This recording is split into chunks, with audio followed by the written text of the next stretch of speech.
Ya, baik, pada kesempatan kali ini kita akan membahas tentang perhitungan neraca massa. Ya, tujuannya adalah tentunya agar kalian bisa memahami, tidak hanya memahami tapi bisa menghitung neraca massa pada proses unit tunggal dan tanpa reaksi kimia. Jadi langkah-langkah perhitungan neraca massanya apa saja, ini sudah saya jelaskan pada video sebelumnya. Jadi apabila ada yang kurang jelas, silakan menonton atau membuka kembali video tersebut. Apabila ada yang kurang jelas juga boleh ditanyakan dengan mengetik pada kolom komentar tentunya ya. Jadi langkahnya itu ada 6, saya ulang kembali. Yang pertama, kita harus ketahui jenis prosesnya terlebih dahulu. Pahami prosesnya, komponen apa saja yang masuk, dan komponen yang dihasilkan atau keluar pada sistem tersebut. Kemudian, gambarkan diagram alir prosesnya secara sederhana. Kemudian pada diagram alir tersebut, tuliskan data-datanya, beri simbol yang mudah difahami, identifikasi mana data yang diketahui, data yang tidak diketahui. Apabila tidak diketahui, kita perlu cari tahu dulu agar supaya masalahnya atau kasusnya terselesaikan, dan data yang diinginkan apa. Kemudian tentukan basis perhitungannya. Kemudian intinya di sini di langkah 5 yaitu menghitung neraca massa untuk setiap komponen yang ada. Setelah dihitung semua, kemudian sajikan datanya dalam bentuk tabel hasil perhitungan neraca massa semua komponen yang menyatakan bahwa jumlah komponen masuk sama dengan komponen yang keluar. Baik, kita masuk ke contoh soal yang pertama untuk kasus atau proses pencampuran. Ya, jadi soalnya seperti berikut, yaitu natrium hidroksida dengan kecepatan 40% dialirkan ke dalam tangki dengan kecepatan 100 liter per jam pada suhu 20 derajat Celcius. Larutan ini akan diencerkan menjadi 12%. Berapa air yang diperlukan setiap jamnya dan berapa kecepatan keluar dalam liter per jam diketahui. Densitas NaOH pada suhu 20 derajat Celcius adalah 1,43 kg per liter. Baik, kita jawab bersama-sama. Langkah pertama, ingat, pahami dulu prosesnya apa, komponen apa saja yang masuk dan apa yang keluar. Jadi jenis prosesnya adalah pencampuran. Jadi pencampuran antara dua bahan kimia, yaitu apa? NaOH dan air, seperti yang kita baca di soalnya di sini. Jadi peristiwa ini pada saat kita mencampurkan, tidak terjadi perubahan secara kimia ya, tidak ada perubahan senyawa kimia lain yang terbentuk selama pencampuran berlangsung. Yang ada hanyalah perubahan secara fisika, di mana kita dapat lihat di sini partikelnya ya untuk peristiwa pencampuran atau pengenceran. Jadi yang sebelumnya NaOH kadarnya 40%, kita mengencerkan jadi 12%. Berarti ini adalah inputnya, ini adalah outputnya. Air tidak lain adalah input. Dari 40% 12% tidak lain adalah proses pengenceran. Kemudian di sini dapat kita lihat kalau perubahan secara fisika ya, kita lihat di sini partikelnya hanya terjadi perubahan jumlah ya. Jadi solutnya yang ditandai dengan segitiga warna merah kecil ini yang banyak di sini karena konsentrasi tinggi. Kemudian setelah diencerkan maka konsentrasi jadi rendah atau partikelnya yang segitiga merah ini jadi lebih sedikit.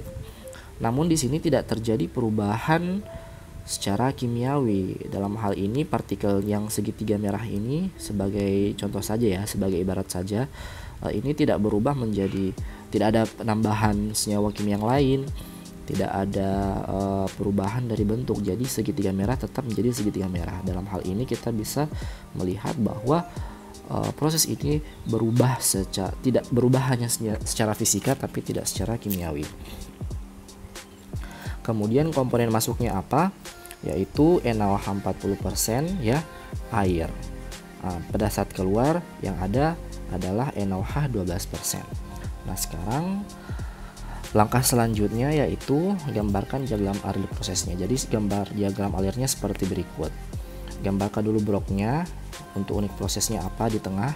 Nah, yang masuk itu apa ya, jadi gambarkan streamnya atau alirannya dan baik yang masuk maupun yang keluar, dan jangan lupa data-datanya ya. Langkah ketiga itu datanya. Datanya ini 40% NaOH kita tulis di stream pertama ya, karena ini komponen 1, stream 2 adalah komponen 2, stream 3 adalah komponen ketiga atau stream output kalau yang ini ya. Nah, di sini 40% NaOH kita tulis sesuai dengan di data di soal, 100 liter per jam juga kita sesuaikan. Kemudian air tentunya, namun di sini air tidak ada datanya.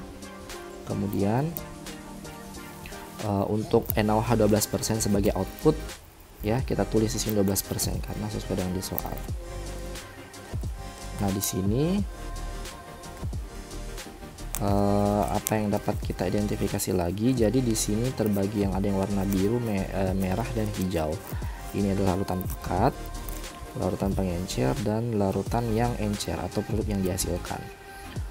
Ingat ya, jadi berikan simbol terhadap apa yang telah diketahui atau yang tidak diketahui ya. Jadi di sini ya kita beri M1 untuk yang stream pertama, stream 2 adalah M2, stream 3 adalah M3. Baik, kemudian langkah selanjutnya, hitunglah basis tentukan basis perhitungannya. Dalam hal ini kita akan menggunakan basis 100 liter per jam. Kenapa ini dipilih? Karena lebih cocok sesuai dengan data yang diketahui, yaitu komponen masuk. Ya, jadi karena memang di sini sudah tertulis 100 liter per jam, jadi lebih baik kita pakai yang itu saja. Tidak menggunakan kilogram, tidak menggunakan pon, karena memang sudah tertulis di soalnya. Jadi lebih mudah. Kemudian langkah intinya di sini ya, menghitung neraca massa setiap komponen yang ada di dalam sistem. Jadi kita tuliskan dulu neraca massanya sesuai rumus neraca massa, yaitu masuk sama dengan keluar, input sama dengan output. Nah, dalam hal ini satu-satu kita identifikasi dulu neraca massanya. Yang pertama kita tulis dulu persamaan neraca massa secara keseluruhan. Ingat ya, sesuai dengan diagram alir proses ini ada stream M1, stream M2, stream M3. Jadi dengan demikian kalau kita tambahkan M1 dengan M2 pasti hasilnya adalah M3. Jadi ini adalah input, ini adalah outputnya. Ya, seperti itu. Nah, di sini tentunya M1 ditambah M2 sama dengan M3. Itu adalah persamaan pertama untuk secara keseluruhan neraca massa. Baik, selanjutnya neraca massa khusus untuk komponen NaOH saja ya. Nah, tentunya NaOH yang masuk pasti sama dengan NaOH yang keluar. Kita harus identifikasi terlebih dahulu dalam setiap stream, apakah setiap stream ini mengandung NaOH atau tidak. Di M1 jelas tentu ada NaOH. Di M2 tidak ada NaOH, yang ada hanyalah air murni atau air saja. Di M3 tentu ada NaOH ya.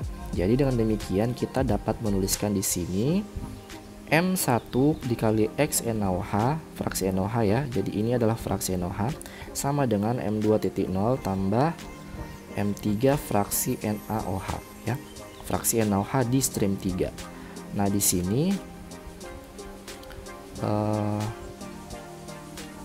ya, jadi massa dikali fraksi itu tidak lain adalah jumlah zat NaOH yang ada di stream yang bersangkutan, karena dalam hal ini stream 1 berarti jumlah NaOH pada stream 1.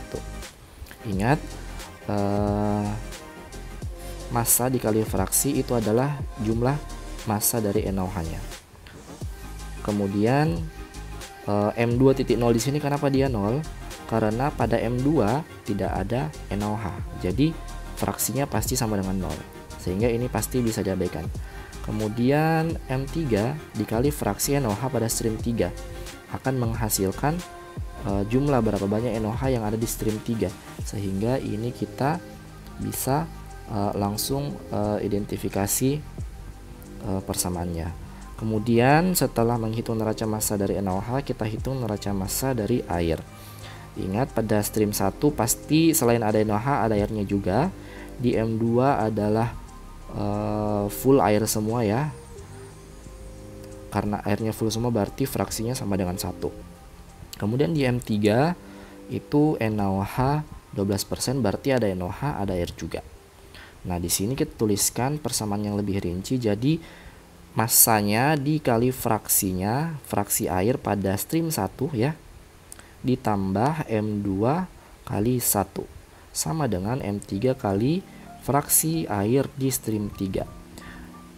Di sini M1 kali fraksi air tambah M2 kali 1. Ini kenapa 1? Karena fraksinya adalah di stream 2 itu terdiri atas air saja, tidak ada senyawa lain atau komponen lain, sehingga otomatis fraksi masanya atau fraksi molnya sama dengan 1, sama dengan M3 ya. Seperti itu. Kemudian kita lanjut, hal apa yang harus kita lakukan lagi selanjutnya, karena semua persamaannya sudah kita ketahui ya, jadi ada 3 persamaan 1, 2, dan 3. Ini kita mulai masukkan data-datanya ke persamaan ini, data apa saja yang diketahui. Namun sebelumnya aliran pada stream 1 yaitu 100 liter per jam kita ubah dulu ke satuan kilogram per jam ya. Kenapa? Karena ini adalah massa dan diketahui densitas air yaitu 1,43 kg per liter, maka 100 liter per jam itu tidak lain setara dengan 143 kg per jam.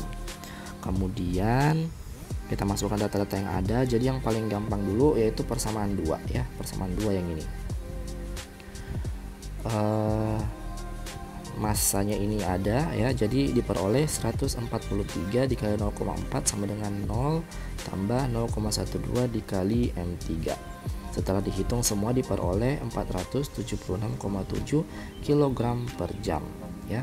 Nah, berarti di stream M3 ini ya, laju alirnya adalah 476,7 kg per jam. Dengan memasukkan data-data yang ada. Ingat 0,4 ini dapat dari mana? 0,4 ini adalah fraksi dari air di stream 1. Ingat 40% ya kan? 0 ya jelas 0 untuk ini karena stream 2 tidak ada NaOH. Kemudian yang ketiga di sini 0,12. Ini dapat dari mana 0,12-nya? Ini adalah fraksi NaOH pada stream 3 dikali M3. M3-nya ini yang tidak diketahui, makanya setelah dicari diperolehlah 476,7 kg per jam. Baik, kemudian persamaan 3 untuk neraca massa air ya, yang ini. Nah, karena M3 sudah diketahui ya,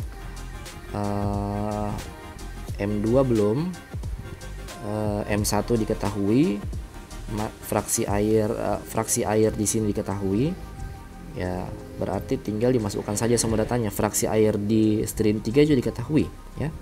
Nah, tinggal dimasukkan semua datanya, disubstitusi ke persamaan 3. 143 ini jelas ya, ada di soal yang tadi dari sini. Kemudian 0,6 ini apa? Ini adalah fraksi air, jumlah air yang ada di stream 1. Kalau NaOH-nya di sini 40%, berarti airnya adalah 60% dong, supaya pas 100 diubah ke desimal jadinya 0,6. Jadi 0,6 itu di sini. M2-nya di sini yang tidak kita ketahui ya. M2 di sini adalah M2 dikali 1 ya. Jadi dia M2 sendiri berdiri saja karena tidak ada NaOH. Kemudian 476,7 karena didapat dari yang sudah diperoleh sebelumnya dikali 0,88. 0,88 ini dapat dari mana? Yaitu dari fraksi air yang ada di stream M3. Ini kalau NaOH-nya 12%, berarti airnya 88% atau tidak lain 0,88 ya. Sehingga disubstitusi semua diperolehlah hingga hasil akhirnya adalah M2-nya tidak lain 333,7 kg per jam ya. Atau boleh juga karena ada kita peroleh persamaan yang ini ya, lebih gampang lagi. M3-nya ini sudah diketahui, M2-nya berarti adalah M3 kurang M1. M3-nya karena 476,7 langsung dikurangi saja dengan 143, dapatnya 333,7 kg per jam, sama dengan yang ada di sini ya. Seperti itu. Nah, setelah itu barulah kemudian apa yang harus kita lakukan selanjutnya.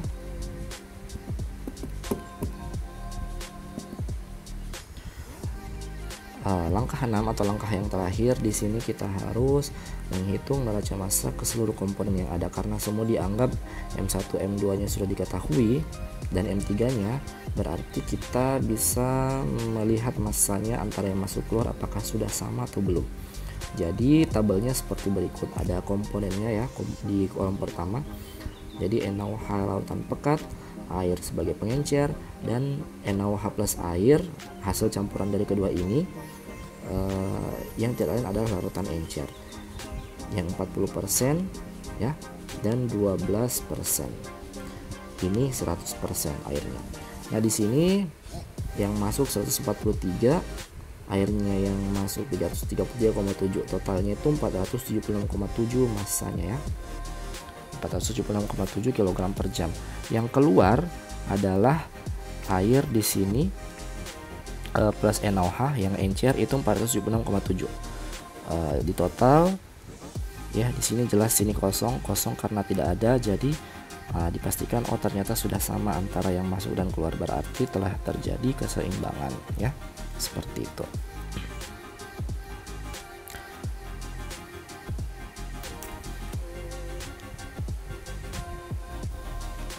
Baik, kita lanjut untuk contoh soal kedua untuk kasus atau proses pengeringan.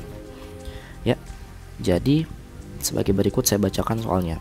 Sebuah lorong pengering atau tunnel dryer digunakan untuk mengeringkan 100 pon per jam bahan anorganik yang mengandung 10% air sampai kandungan airnya 0,5%. Bahan masuk ke dalam alat pengering secara berlawanan arah dengan udara yang digunakan sebagai pengering. Udara yang masuk pada 60 derajat Celcius memiliki kelembapan relatif sebesar 0,025 pon mol H2O per pon mol udara kering ya, dan keluar pada suhu 35 derajat Celcius dengan kelembapan relatif 0,042 pon mol per H2O per pon mol udara kering. Berapa kecepatan aliran udara yang harus dipertahankan? Baik, ya kita mulai bahas. Langkah pertama seperti biasa, pahami prosesnya ya, komponen apa yang masuk, apa yang keluar. Jadi jenis prosesnya adalah pengeringan. Apa itu pengeringan?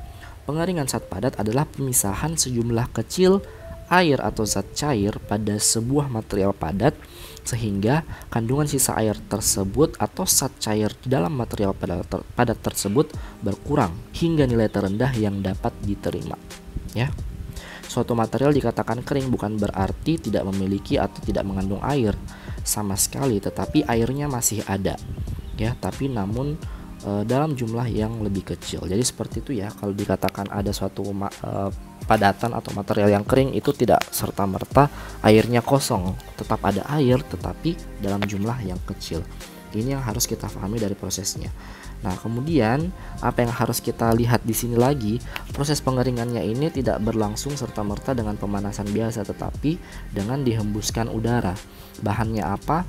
Bahannya yang mau dikeringkan itu bahan anorganik. Kemudian dihembuskan udara ya secara berlawanan arah. Kemudian udara yang masuknya itu semua sudah dituliskan di sini datanya. Yang ditanyakan udara itu ya berapa kecepatan alirannya.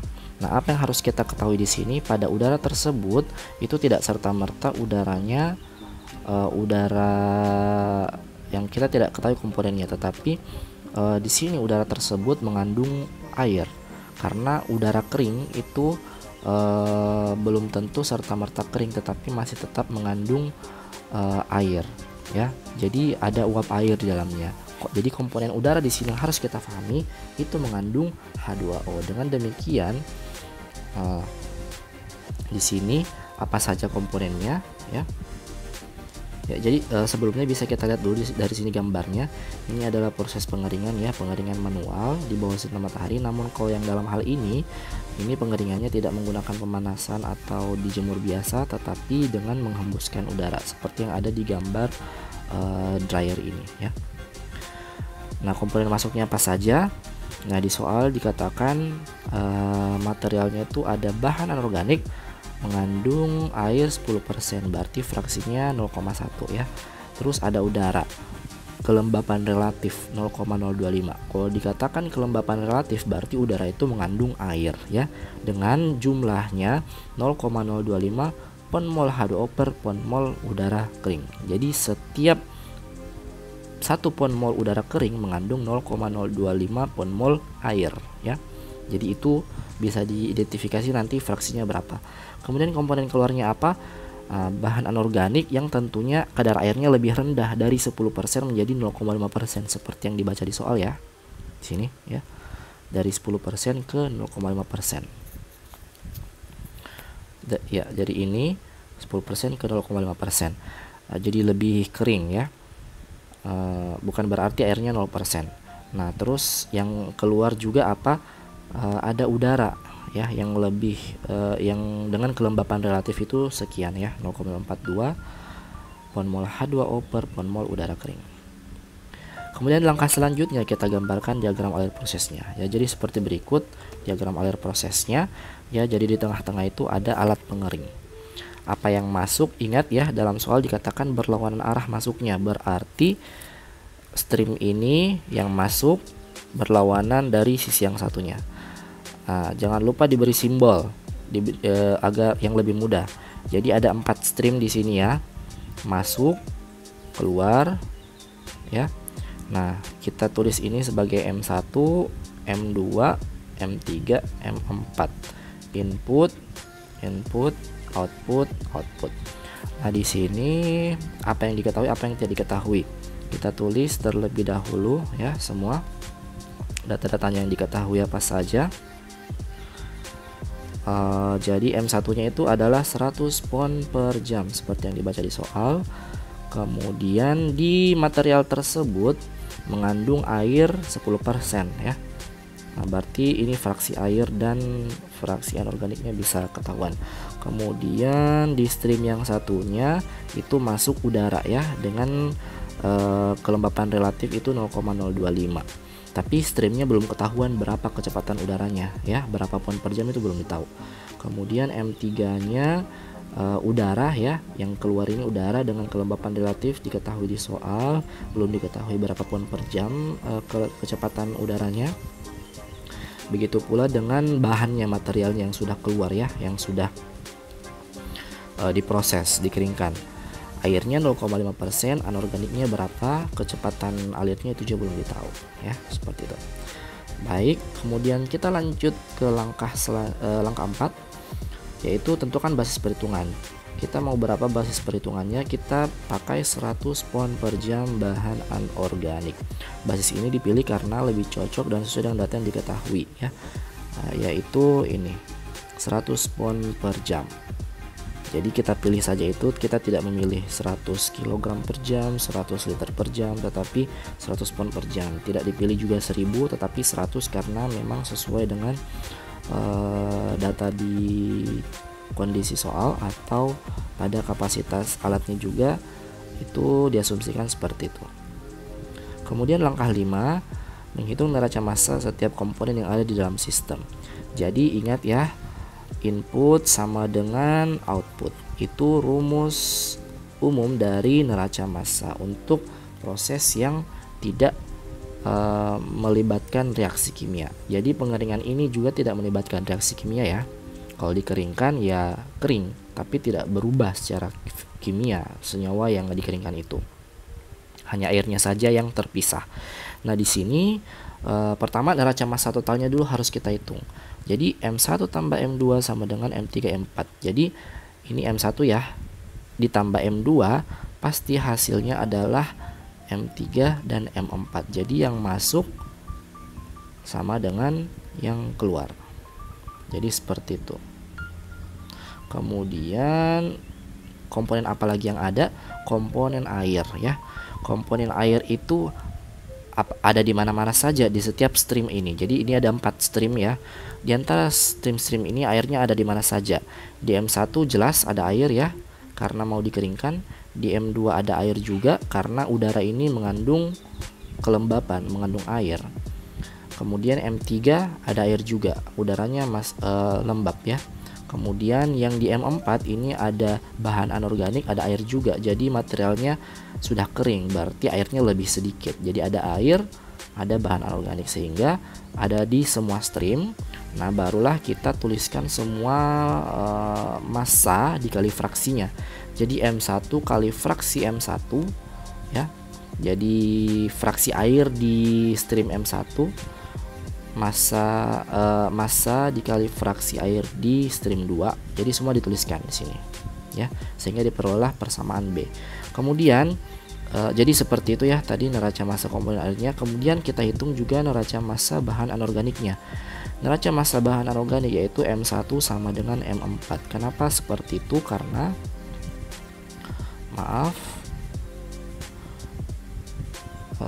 saya hapus dulu yang ini.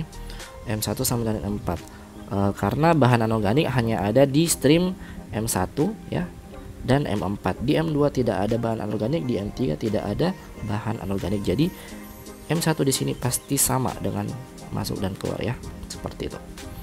Kemudian baik, kita identifikasi dulu apakah fraksi massanya semua sudah diketahui atau tidak ya. Jadi fraksi M1, fraksi air dulu ya yang kita hitung. Fraksi air di stream 1 atau M1 itu diketahui ya di soal 0,1. Fraksinya yang di stream 2 belum diketahui juga yang di M3, yang di M4 juga, tapi di M4 sudah diketahui yaitu 0,5%. Ini diketahui di soal. Berarti 0,1, 0,005. Nah, di stream M2 ini cuma diketahui data mengenai kelembapan relatif dari udara, yaitu 0,025 pon mol H2O per pon mol udara kering. Nah, ini satuannya adalah pon mol ya. Beda dimensi dengan yang di sini, bukan fraksi massa tetapi fraksi mol. Sehingga fraksi mol ini kita harus ubah dulu ke fraksi massa. Jadi fraksi mol kita ubah ke fraksi massa.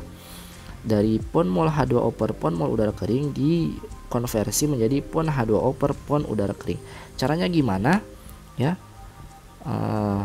Seperti yang telah kita pelajari sebelumnya tentang konversi satuan, mengubah mol ke massa ya. Jadi gram per mr atau pon per mr ya.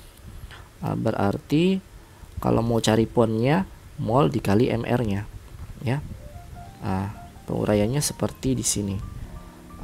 Untuk yang stream M2 ini, stream M3 ini 0,025 itu kelembapan relatifnya dikalikan dengan mr-nya. Mr-nya di sini adalah 18/29. 18 itu adalah mr dari air ya. 29 ini adalah mr dari udara kering. Nah, setelah dikalikan didapatlah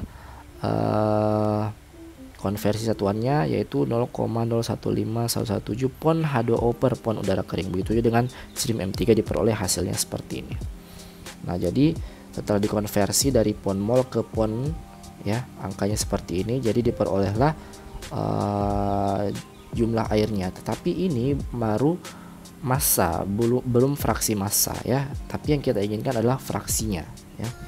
Nah, jadi cara carinya gimana? Nah, setelah tadi diketahui stream M2 itu sekian ya, jumlah H2O-nya, jumlah airnya, stream M3 sekian juga. Nah, itu cara mencari fraksinya ya, kita gunakan rumus fraksi seperti yang telah dijelaskan di video sebelumnya.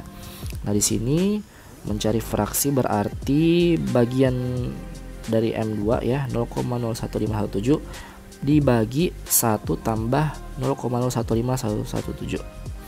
Ya, jadi ini adalah bagian dari fraksi M2, yang bagian ini adalah campuran yang ada di dalam M2 ya. Nah, satu ini dapat dari mana? Satu ini jelas karena dari soal diketahui dari satuannya ya, 0,015517 pon H2O per pon udara kering. Jadi maksudnya apa? Setiap satu pon udara kering mengandung 1 pon H2, mengandung 0,015517 pon H2O. Berarti kalau begitu udara keringnya berapa? Ya. Jadi ini adalah campuran antara air dan udara kering. Ya. Ini adalah campuran. H2O-nya ketahuan 0,015517. Udara keringnya berapa dong? Karena di sini jelas satuannya per pon udara kering, berarti udara keringnya 1.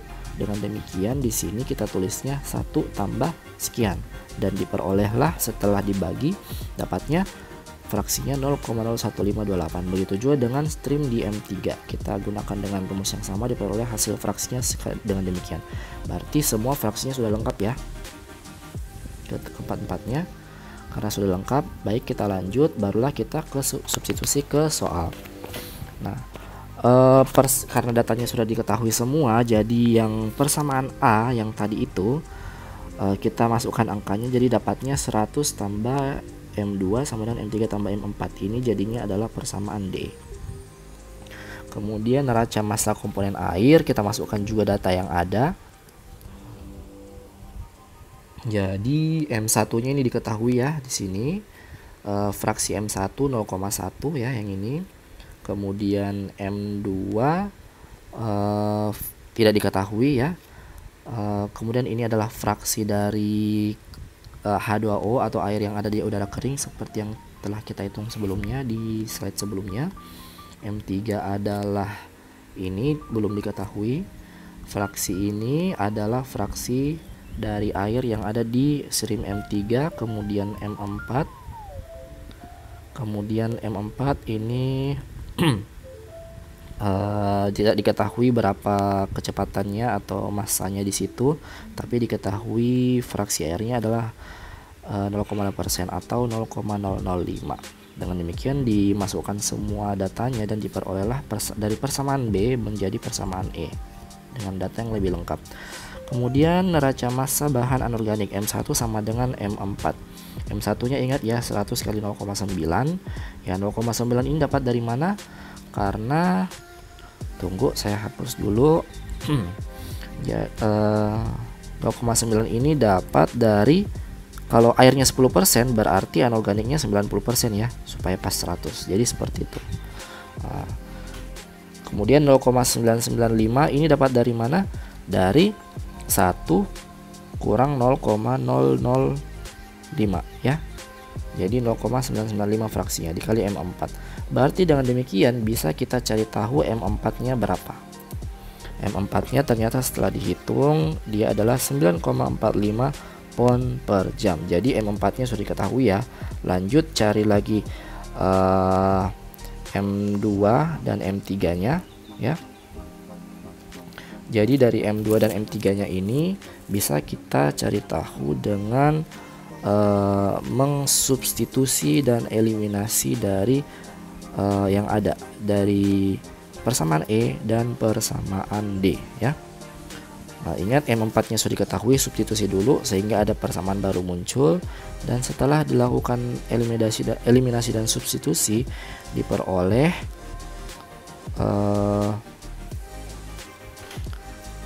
M2-nya ya.